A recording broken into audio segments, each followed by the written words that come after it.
everybody. Today, the Network King Lee Williams here. And we're doing another podcast right now. So we're just coming in here and we're here in a couple of different groups. The Tri-Cities.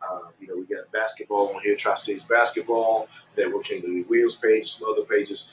And I want to do this podcast to talk about, if anybody would like to be a guest on the podcast, send me a message. Let me know. And if you'd like to chime in on this one, I can add you in on this as well. I can send you the invite so you can chime in on this one.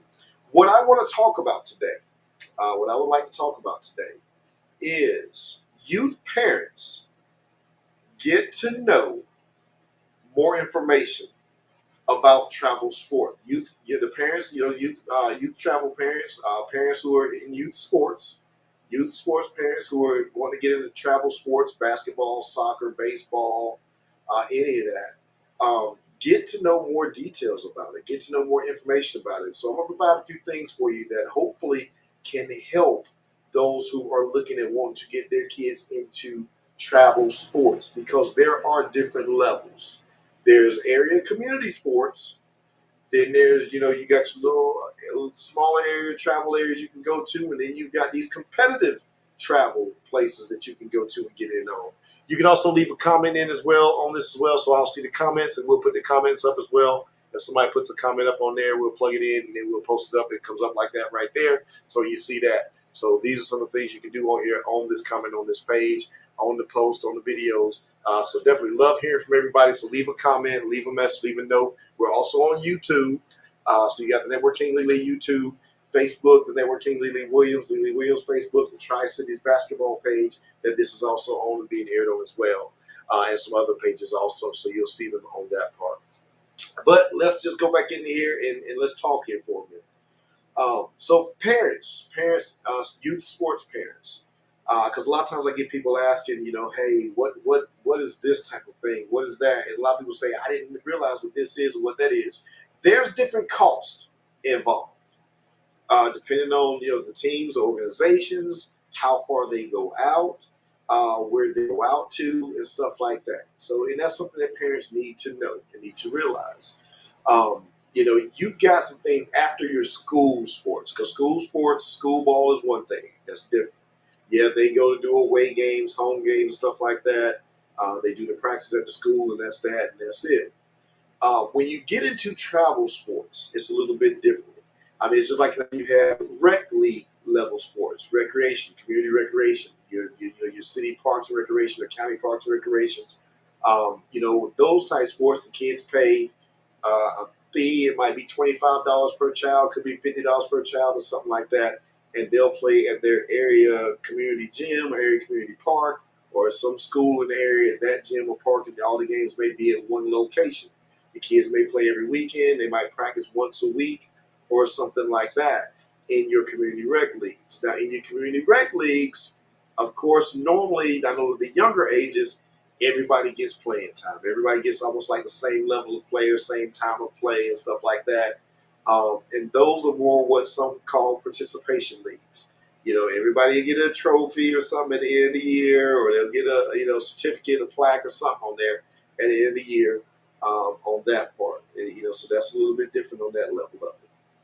Now you have some travel leagues. Some of your travel leagues are still within the area. They go within the area and do stuff.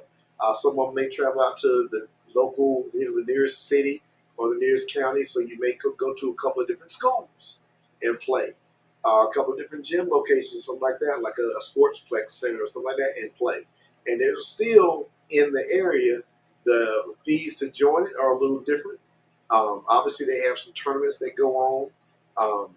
It could be $100 a team, $125 a team, $225 per team. And stuff like that. So you will play against some of the kids from the area, and some may come in from just around the area, the nearest city, whatever else, and play with these teams also in doing that. So you do have some of these travel tournaments that are not competitive travel so much as indeed competitive travel, but they are, more in the area and stuff like that. You may pay for uniforms, you may sign up depending on the organization. Now, for some of y'all who want to go into a deeper level of things and you want more competition, strong competition, you have different organizations and different leagues that have competitive tournaments. Some of those just naming. For instance, if we're talking basketball, you've got the AAU, Amateur Athletic Union. You've got the USBA, United States Basketball Association. You got the USAB, United States Amateur Basketball. And there's some others out there. Now, all these are a little different. Like the AAU, an organization has to pay a organization fee or team fee. Then each player has to pay an individual player fee to be a member, individual player membership. And then when you go to the tournaments, that team plays an entry fee. Those it could be $395, $350, $425, going up even more than that, somewhere around there. Now, in like the USBA and the USABs, they don't have a team organization fee that you have to pay to get joined in. They don't have an individual player fee that you have to pay to join in. You will pay a team entry fee into the tournaments of what they have. But those types of leagues and organizations, they do have certain rules, like with the age groups. You have to present a birth certificate. You have to present a report card. So there's some things you have to present with those in order to participate, and then it's based off of the age and grade levels and stuff like that on that part. So you do have to have those things in order for your child to participate. And they all try to have different sanctions on that to make sure that the right age is playing with the right age, the right grade is playing with the right grade, and that type of stuff. But you have competition that will come. Players come, teams come in from not only different cities, they come in from different states. So you might have a team from Georgia, South Carolina, Virginia, Texas, North Carolina coming to Tennessee to play. Or in those other cities and other states, teams come from all around from various areas across the United States that may come in to play. So you get to see a lot of different talent levels because it's a lot more competitive because you see more kids. But, there are some other costs that go involved with that, because if you decide to get with a team, every organization may have their own fees that they set. Now, these are things that you need to ask to those organizations that you talk with to see on that part, just to see and make sure it's for you and for your child and the situation works right for you. Some organizations can charge $150 membership fees. Some charge $300 membership fees. Some charge $500 and $1,000. Now, with that being said, I'm not sure what all their stuff goes to. You have to talk to their organization to see what that goes to. Some of it goes towards, with some of them, they may say it includes uniforms. It includes, a travel bag for the kids. It includes a basketball. It might include shoes. It includes whatever membership fees. It might include the tournament fees for the tournaments. It could include gym rentals for practices. You need to talk with that organization and find out the breakdown of what is for. If you're interested in that organization, they can tell you those things of what it is for and what they do on that part. I know a lot of them include certain stuff because it's concerning the uniform fees, tournament fees, and stuff like that. Some organizations do fundraisers to help offset some of that. But this is the stuff that you need to know. And I'm not just speaking on basketball. I'm speaking this on football, baseball, soccer, and any other sport that does travel sports. All the organizations are different in how they get funded. Some get funded through companies, some get funded through parents or like booster clubs that they have. Some different ones get funded through certain ways. Some have programs where they get linked up with certain companies, like you might see a Team Curry or Nike team, Nike Elite, or something like that, or Adidas Select, because they have some type of agreement worked out with some of these brands and these companies where they might get discounts on products, or they may be supplied products from these organizations, from these companies and these brands. So therefore, you need to get the details and get to know. So you have to talk with the organization owners, managers, the heads of the organizations to find out what fees are involved and what things are involved. Most of your coaches, if there's coaches involved, the coaches kind of know what things are involved, and they can explain that to you. So, everyone is different. Everyone is different. I mean, it's just like, it's kind of almost like franchising, you go into stuff. You got Burger King may have his franchise tag, McDonald's has his franchise tag. So with these organizations, they're a little bit different. Some of them based off of maybe their level of what they've reached. So as far as like wins and championships and how long they've been in or what their organization does or what they're about. That's where you have to do your research. You need to do your research and talk to the organizations about those types of things. That can really help you all on that and getting you to know on that part of it. So those are some of the things there that I hope that does help you all with some information on that. But that is to help everyone out on that situation because I think those things will help a lot on that part there in doing so. So I really think that would be definitely helpful. But you just need to do your research, talk to the teams, talk to organizations, and find what works for you. Find out what situation works for you, what will be good for you and your family, or what you can work within your budget, within your situation, and hopefully that can help you all out. I hope that has helped some people. I know it's helped some because some have asked questions, and this is the answer to people because I know I get tons of messages asking about, with teams and organizations and what fees and how does it work and all that stuff. You have different levels of travel organizations. And that's the thing about it. You have different levels of, we say competitive basketball, competitive sports, in that. So you have different levels of that. And then you got like I said, you got rec leagues, which, this is going to be like your recreation type stuff. Um, it's kind of smaller talent in the local area. It's going to be right there in your community.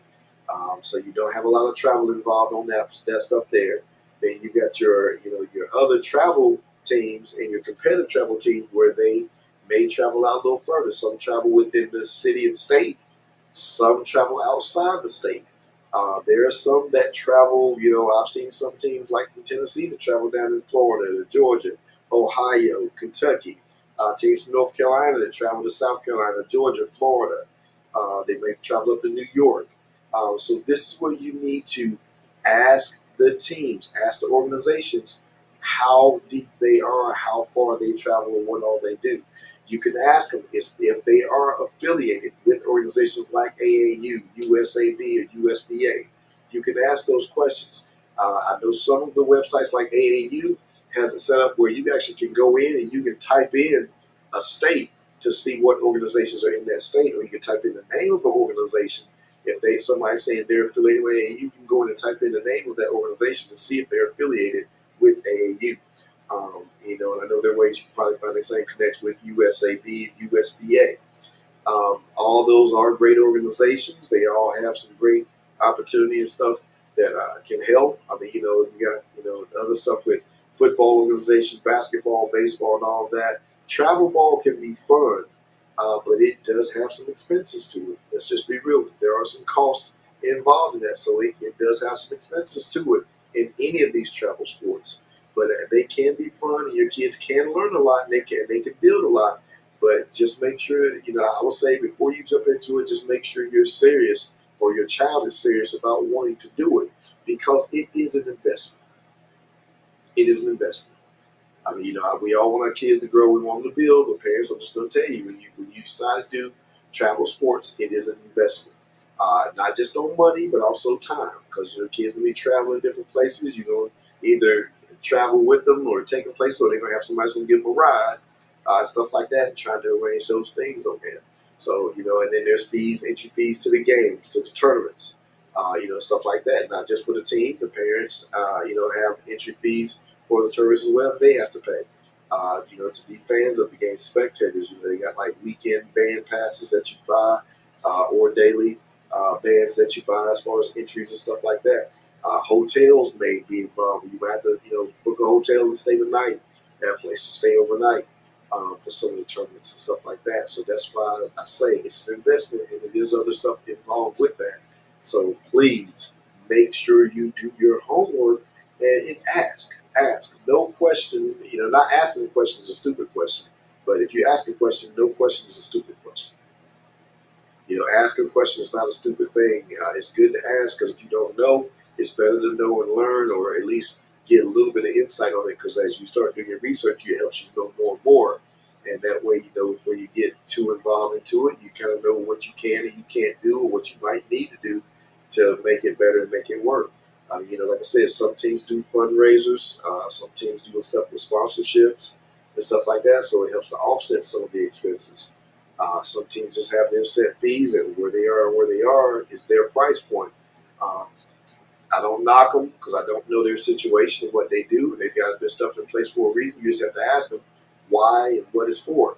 I mean, obviously, if the team is legit about what they're doing, they'll be forthcoming with you about the reason why they need what they need and what they need their amounts for and all of that. Nothing to hide about it. I mean, I do know there are costs involved, such as uniforms, gym rentals, entry fees for tournaments, and what other things they might be putting together for your kids' packages with uniforms. Like I said, because everything is different on there, and where they're going through to get the uniforms also plays a role too, because everything is different price structures through different companies. So you have to figure that part out as well, and what they do for a team. And some teams play. I know, like soccer is real big for. They have video equipment with their teams where they video games and they can keep stats of it, and they pay these companies for the programming and stuff like that, for the storage to store videos and stuff like that. So some teams charge for that, which is good because your child can get individual highlight film or they can get stat film. That helps for the colleges if you look at child looking to go to college, or even for their school coaches to see what they're doing and how they're doing. So there's some teams that have a lot of stuff involved with that they reason why they charge their fees and their stuff. So just do your homework, do your research, and ask about it, because that's video can always be good and great. Having game footage of all the kids and game footage of the game. We can do highlights, stuff like that. That comes in helpful and handy because it helps to also give it a chance to showcase the talent of the child and stuff like that. Brandy, hey, I saw you just put a message in. I'm putting it up in there. See there, right there, as a long-time travel baseball parent, it's a huge financial commitment, but an even bigger time commitment. You are investing in your kid's potential college future. That's how we look at it, and that's right. That's how you got to look at it. It's a huge financial commitment and a bigger time commitment on that part there. Dustin Long, what's up, bro? How you doing? Dustin was on my last podcast with me. He's also got a podcast as well, so make sure y'all check him out. And we're gonna have him in as a guest on some other of these podcasts that we got too that we're doing and bringing up, because I want to talk about this, because any of this stuff, when you're doing travel sports, competitive sports, there are investments in stuff, and that's part of the talk that people got to understand with doing stuff, and having that is definitely understanding there's a financial commitment and there's a time commitment with it. So those are things you definitely got to keep in mind. And if you can't make it, there are parents who try to work together to help each other out. Some carpool, stuff like that. Some help bring the other kids on the trips with them so the kids can stay with their friends and stuff like that. So it's different ways to help each other out. But I will say, if your kid is really interested and wanting to get into the competitive stuff, if they want to grow and build and increase their opportunity and chances and their level of play, I highly recommend them doing some travel ball, getting into the travel ball stuff. I highly recommend them getting training. Listen to what I just said. I highly recommend them getting training. Get sports training from people, get in conditioning training, get some cardio training. Not just with their team. I'm talking individually. That stuff can help them a lot. Getting some cardio training, some individual training, sports training with different coaches and trainers, it will help your kid out a lot if that's something they can do. So if it's something, if your parents can afford it, then do it. If you can get a little extra money together, get a little bit of training in, it helps. YouTube videos, and apply what you watch on YouTube, Google videos, workout videos, all that stuff. Look it up, check it out, and apply it. Don't just watch it. Do the drills. Do the work. In order to grow and build, your kid has to do the work on that part. So that's all I'm gonna say on that part, because this is more so about parents getting the details of, getting the details and learn about travel sports, competitive travel sports. If you want to do it, if you're in it, those of y'all who are in it, you already know there are commitments involved, and those who are looking to get into it, this is gonna be helpful for you. Please feel free to share this video. If you know somebody who's interested in travel sports and travel balls, share this video. Let them know about it. This can help give them some insight. And parents, if you're in it already, talk with the other parents and let them know. Have a conversation with them. That can really help with a lot of people on there in that part. So we're going to end this out, y'all. We've been on 20 minutes. Love you all. Thank you all so much for tuning in, chiming in with us. And we're going to go out just a second here before we leave out of here. Give a thanks out to some of the brands that we promote with and rock with as well. So I always got to give them their props too in doing that. So you know how that is. So I always got to, say what's up and say thank you to some of the awesome companies and brands that we network with and, and do stuff with because, they really have helped us out, helped me out, and helped out in a lot of ways of what we do with stuff as well also because, it's always good to have different companies we connect with and do stuff with. And one of those is Go Sports, as you see it up here up top right there. Go Sports, yes! So it's right above my head right here on that top right there. So you see it over there, Go Sports. So definitely thanks to Go Sports. If y'all looking for merchandise with Go Sports, go to my website, basketballskillsanddrills.com. You can order some great items with Go Sports. They have some great stuff there on that part there. My Today podcast, so thank you as well on that part. And my other brand companies that we team up with, and just so many great companies and stuff from that part there too. We got all types of companies we network with. You can see them on the site and stuff like that. So definitely check it out. And we just want to thank everybody for tuning in, chiming in with us. And we are about to get out of here, and we will go leave y'all with a little message on here. Always keep climbing. There's a lot of time that people talk about mountains, and a lot of people say, oh, when I can get this mountain moved, oh God, will you move this mountain? A lot of times God has placed that mountain there for you not to move it. It's almost like when you're kids, people who have children, the kid come up and says, can I have $20 or can I have $50? You just normally don't give that kid $20 or $50. You ask the kid to work for it, right or wrong. So a lot of times that's what God is doing in our lives, where he wants you to put forth some effort and work. He's not wanting to move that mountain for you. He didn't place that mountain there for it to just move out of your way. He placed it there so that you would climb it. Because whenever you climb it, you'll actually see a difference. You're making an effort. Because when you get to the top of that mountain, what you see at the top of that mountain is you get to look at the situation below from a different view. You can see it from 10,000 feet, from 20,000 feet. You get to assess the situation because then you're not in the midst of the storm that's down at the bottom of that mountain that you were trying to get moved out of your life. Whenever you got it, when you're able to be up on top of that mountain, you also can get a little closer to where you can hear the message of what's being told to you, what's being trying to be given to you. Because when you're down in the midst of all the storm, it's too much commotion where you can't see or you can't hear what's going on and you're not focused. So instead of asking to move the mountain, climb the mountain. Take some effort. Even if you got to get something to attach in and pick into the mountain and reach and climb, get a rope, get a way to pull yourself up, but get yourself to where you can get to the top of that mountain, and then you'll find your decision. Because what that's doing as well is separating you from something. It's separating you from either some trouble or situation. It's separating you so you can clear your mind and so you can think whenever you get on top of that mountain. Stop asking to move the mountain and instead work to climb the mountain. Today, the Network King Lee Williams here. Make it a great one.